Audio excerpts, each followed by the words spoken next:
In mijn jeugd was er op zich geen muziek. Er was niemand die een muziekinstrument speelde.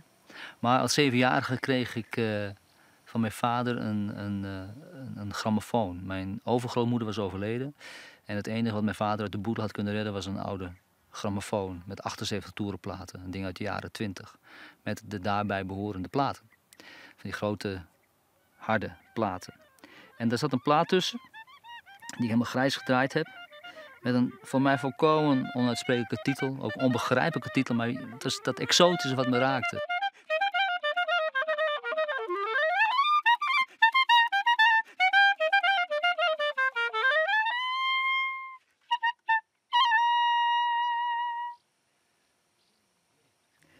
Dit blijkt dus een stuk te zijn van een Hongaars-Joodse componist. Die een stuk heeft gecomponeerd op basis van Hongaarse volksmuziek. En hier komen eigenlijk twee dingen samen. Het Jodendom, het Jood zijn, een Joodse toets van muziek en die Oost-Europese volksmuziek. En het is pas op latere leeftijd dat ik pas dit helemaal me herinnerde van hé, maar dat heeft een soort van aanzet gegeven tot blijkbaar tot die zoektocht naar het exotische. In je jeugd heb je altijd dingen waar je achteraf over denkt, hé, maar dat heeft me altijd al getriggerd. Het woord Transylvanië heeft altijd zo'n ongelooflijke exotische klank gehad, een aantrekkingskracht. En dat geldt niet alleen voor Transylvanië, maar dat geldt ook voor Odessa, de stad Odessa. Alleen de naam al, dan ging je opzoeken waar ligt dat. Uiteindelijk groei je op en je leest boeken en het komt altijd weer een beetje in diezelfde contraien terecht. Dus er is iets in je wat je daar naartoe trekt.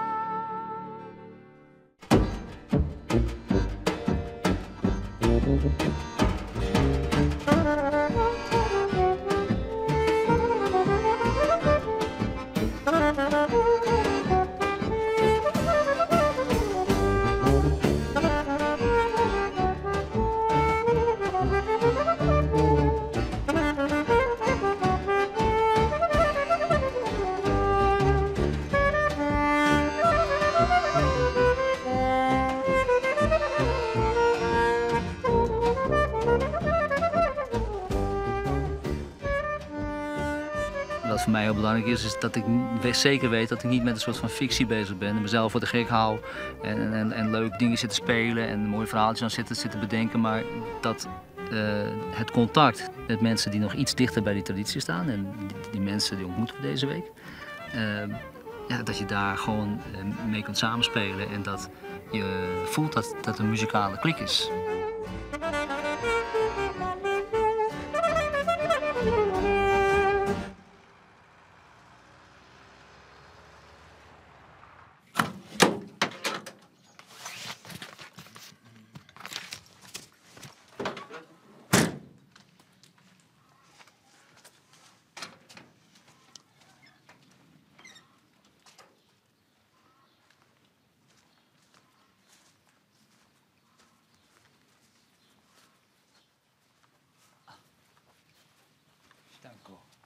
Ce mai faci?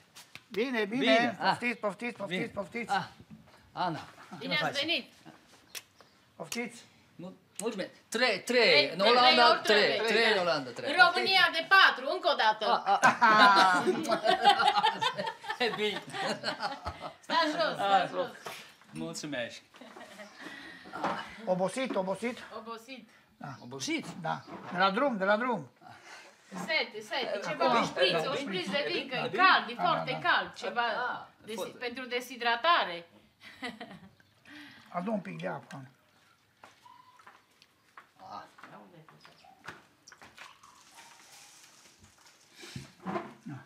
Noroc. Noroc, sănătate, ia cot. Mulțumesc.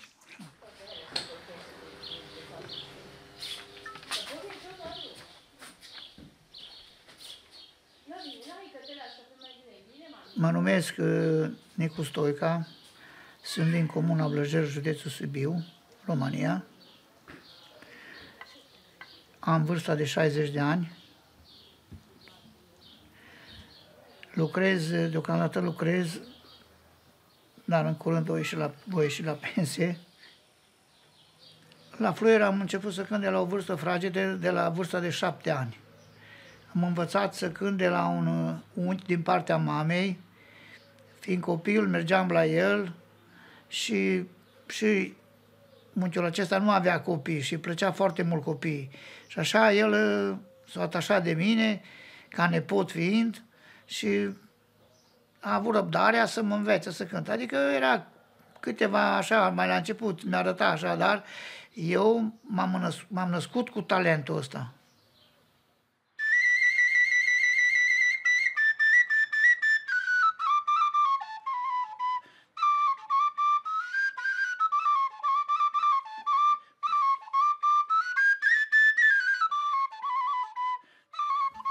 Pentru mine muzica, dansul și toate pentru mine viața mea asta, eu m-am născut, adică, cum să spun eu, cu har de la Dumnezeu pentru așa ceva. Numai că n-am putut să profesez. Așa au fost vremurile. Părinții nu prea au avut bani să mă țină la școli de muzică să pot să fac școală. Dar eu am în sânge așa ceva, nu pot să trăiesc. Când mai supărat sau așa, eu mă reculeg cu un cântec la fluier sau la muzicuță și așa sau să mai fac o glumă când mă cer cu nevastă mea, imediat mă duc și mai cânt cu fluiera. Și chiar există o melodie, dar mai multe melodii, în folclorul românesc despre Ana. Dacă vreți, un pic, vă pot fredona un pic o melodie.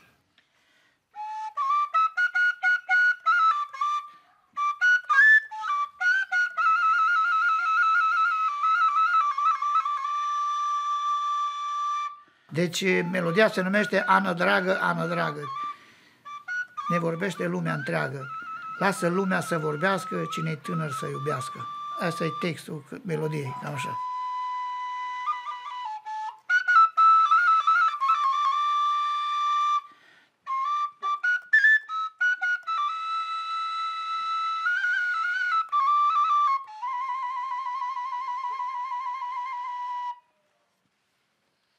Thank you. Nico is een voorbeeld van een traditionele muzikant hier in Transylvanië. Die gewoon hele oude muziek speelt die eeuwenlang niet veranderd is. Het is heel mooi om iemand te ontmoeten die helemaal in zijn eigen habitat zit. Helemaal in zijn eigen omgeving. En zich er ook geen vragen over stelt, maar gewoon is wat hij is. Ik denk dat je kunt stellen dat hier de volkskunst nog echt leeft en niet kunstmatig in stand hoeft te worden gehouden.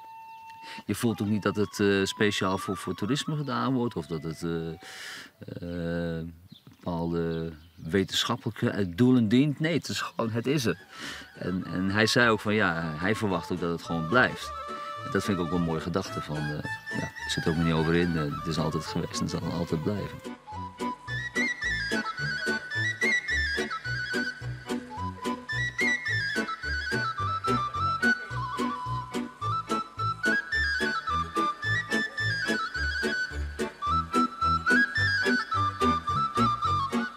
Leven voor een man als Nico gewoon heel erg duidelijk is. En je proeft in die muziek ook toch wel een beetje het voortkabbelen van het leven. Het is een tegenstelling tot de Jiddische muziek. Die mensen hebben levens geleefd die toch wat minder voortkabbelden. En dat merk je ook aan de muziek, die dan ook veel emotioneler is en veel meer facetten van het leven belicht.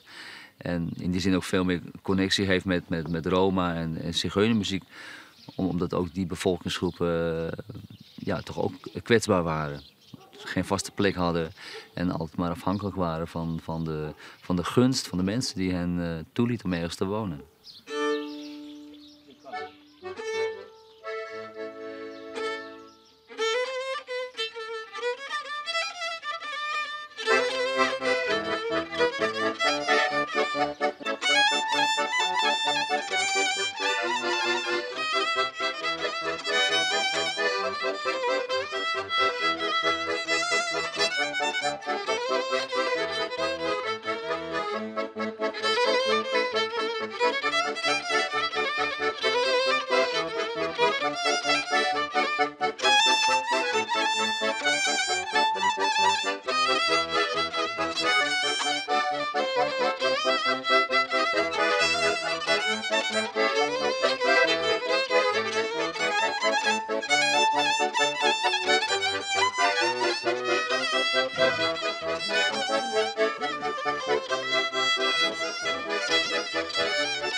Mezea Ișonico, zice mie. Eu tot mă gândesc la cântat. Din ăștia vechi, de cântarele, tot acolo mă gândesc. Se duc tradiția, știi, înainte. Nu din la ăștia la nouă. Ce face acum Aguță, ce face ăștia, Sandu Ciorba, nu îmi place din ea. Numai din ăștia vechi îmi place. Ce am învățat de la bunicul și de la tata, tot așa. Ăștia place, cântarele ăștia. Se face fericit, să fie tradiția, dansul și de cântat. Asta face fericire. Se duce tradiția înainte.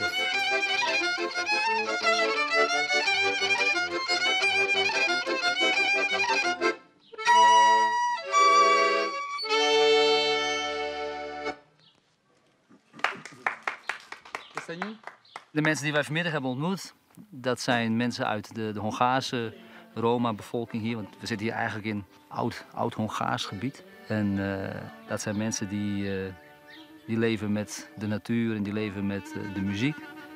En daarnaast moeten ze natuurlijk ook gewoon een baan hebben om van te leven. Maar je ziet wel dat muziek voor hun een zo ontzettend belangrijk deel van het leven is. Ze reflecteren met muziek op het leven.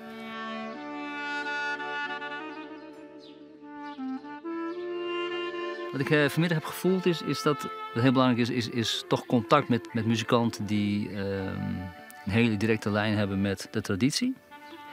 Die ook zich heel erg goed kunnen vinden in die traditie, daar ook dienstbaar aan zijn. Verder ook niet over nadenken, gewoon hun ding doen. En die met zoveel enthousiasme en bewogenheid daarmee bezig zijn, dat inspireert. Ja, omdat als je die traditie niet hebt, je altijd toch iets moet bewerkstelligen bij jezelf om tot een dergelijke bezieling te komen.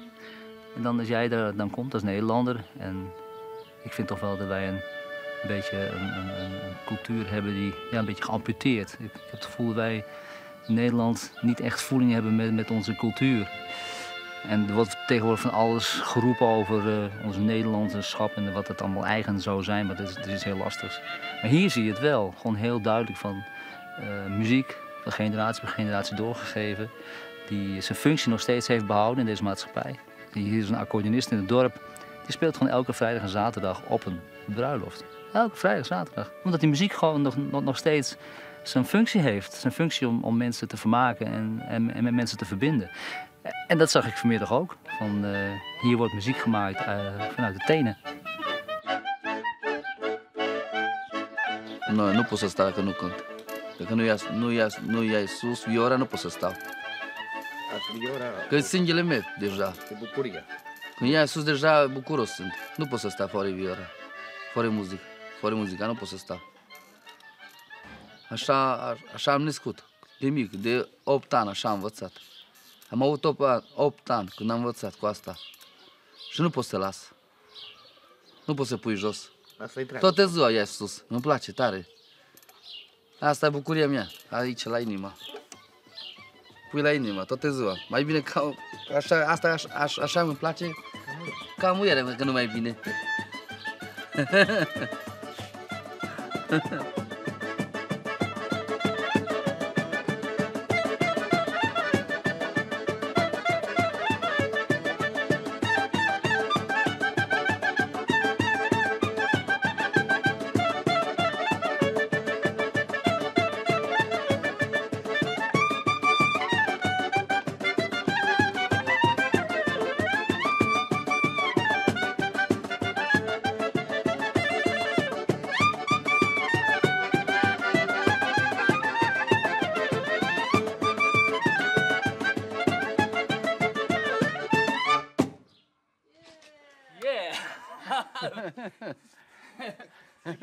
Mi bine place.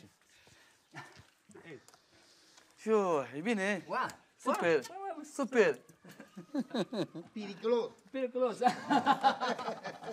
Muito periculos.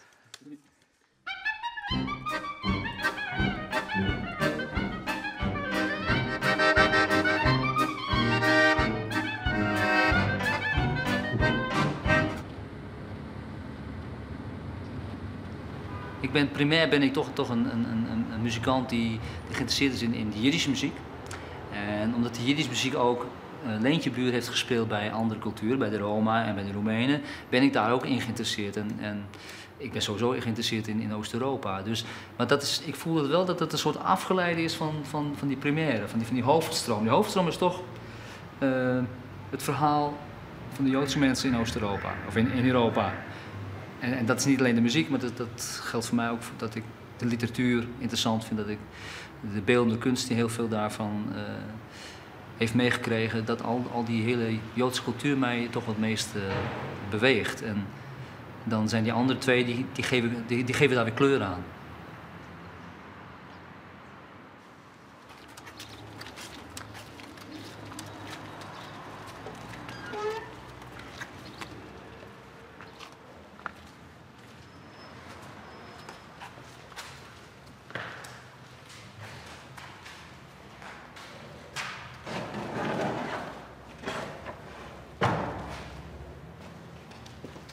Wow.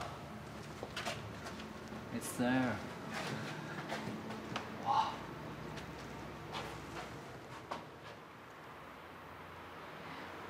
When you step inside, you feel and you smell you're in another era, another time.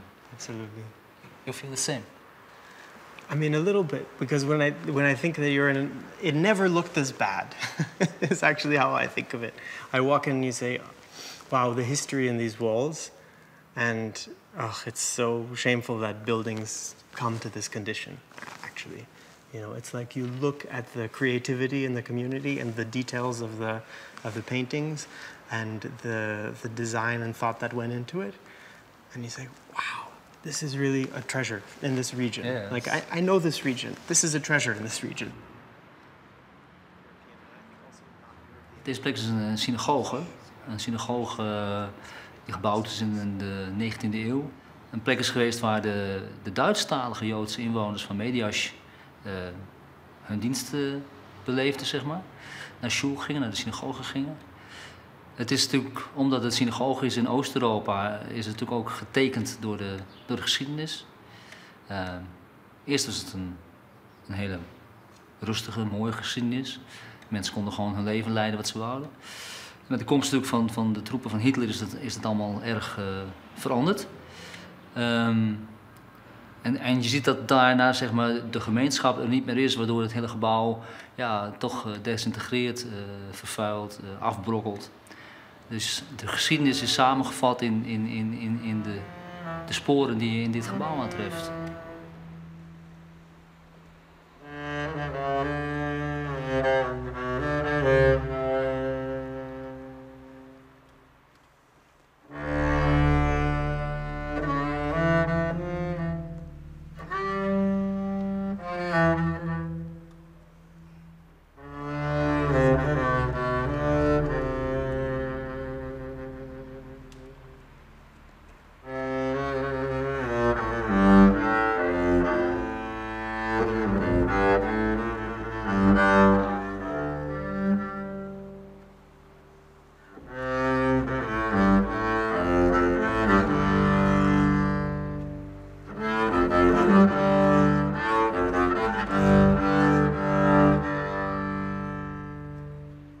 My name is Benji Fox Rosen.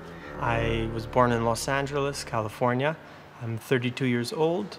I'm a musician, composer, bass player. My family is Jewish. I grew up in a, I would say, pretty unique household. My mother's a Reform rabbi.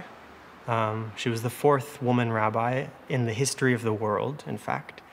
And my father grew up religious grew up in New York. All of my grandparents are European immigrants or refugees, whatever you want to call them. My father's parents from Poland, Polish-speaking, and my mother's parents were German-speaking from Vienna and from Dortmund. So I grew up in Los Angeles, and then I moved to New York and studied in university and so on, and made a career, trying to make a career in music, focusing mostly on Yiddish music, Jewish music from Eastern Europe, primarily. Spiel du klezmer mira vole, Geld mezumen tot zole.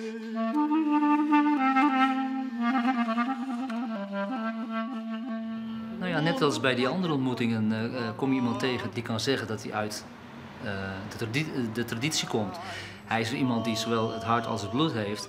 Dus, en ik zal niet zeggen dat hij zich daarop voor staat, maar het maakt voor de relatieve buitenstaander van mij toch wel iets van dat ik weer het gevoel heb van... is wat ik doe, vindt dat weerklank? Of vind je mij maar een poseur? En dat is altijd spannend, want ik vind van mezelf dat ik geen poseur ben. Omdat ik toch uit een bepaalde emotie doe. Maar ik kan me voorstellen dat misschien mensen die het met de paplepel ingegoten hebben gekregen, je wel datgene vinden.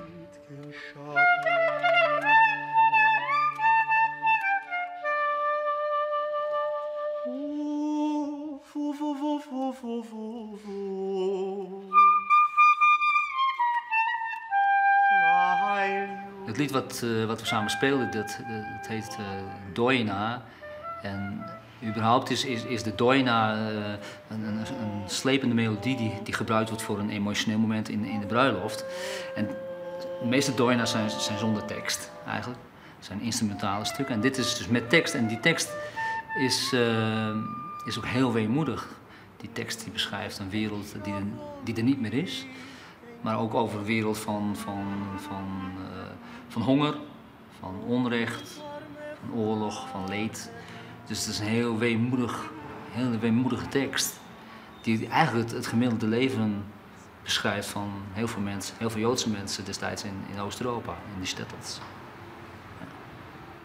So the Doina is going, Spiel du klezmer mira volech. Play musician, play a volech for me. A melody from Valachia, a type of dance. Geld mezumen tot solich. Und du poik bim bom.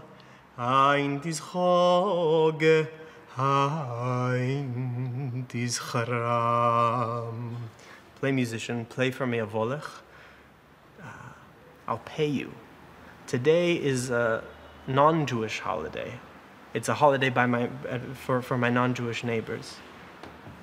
And then the song continues, the sun was shining down on me, the mosquitoes bit me.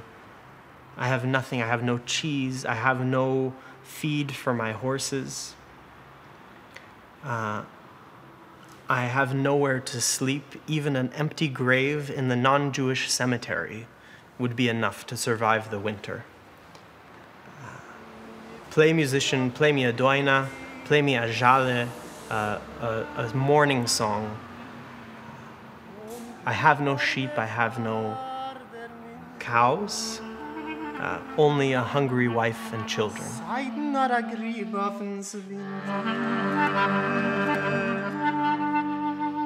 Überkommen dort im Winter.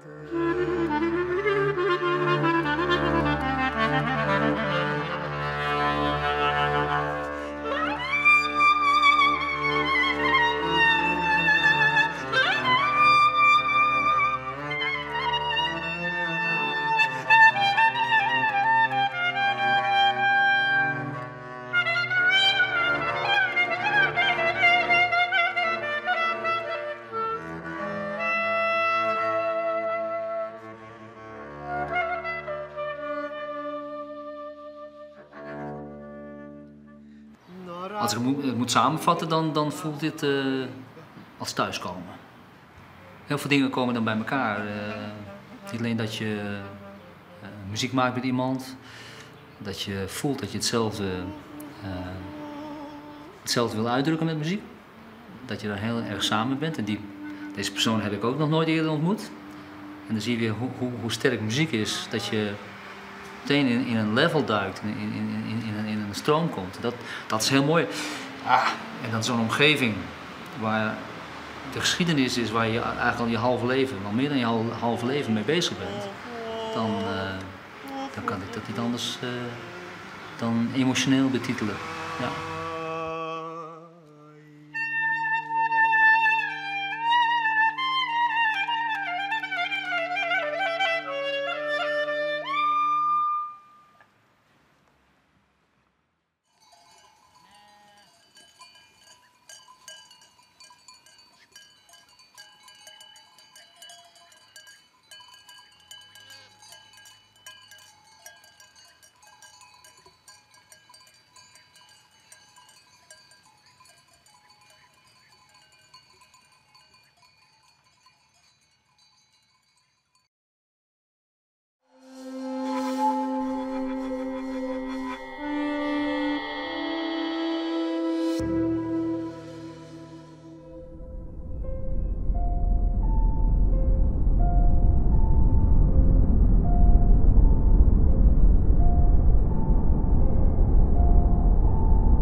Ze zagen hem al rennen over de smelle dik en schoten zwijgend de gordijnen dicht. Hij raasde het in de bolder in de wien. Zijn klompen kloskend, dan weer slorkend, duidelijk herkenbaar aan die eenzame ritmiek. Die nacht stonden de bootjes in de haven, heeg bij de wal op, wielgebjem en boogden.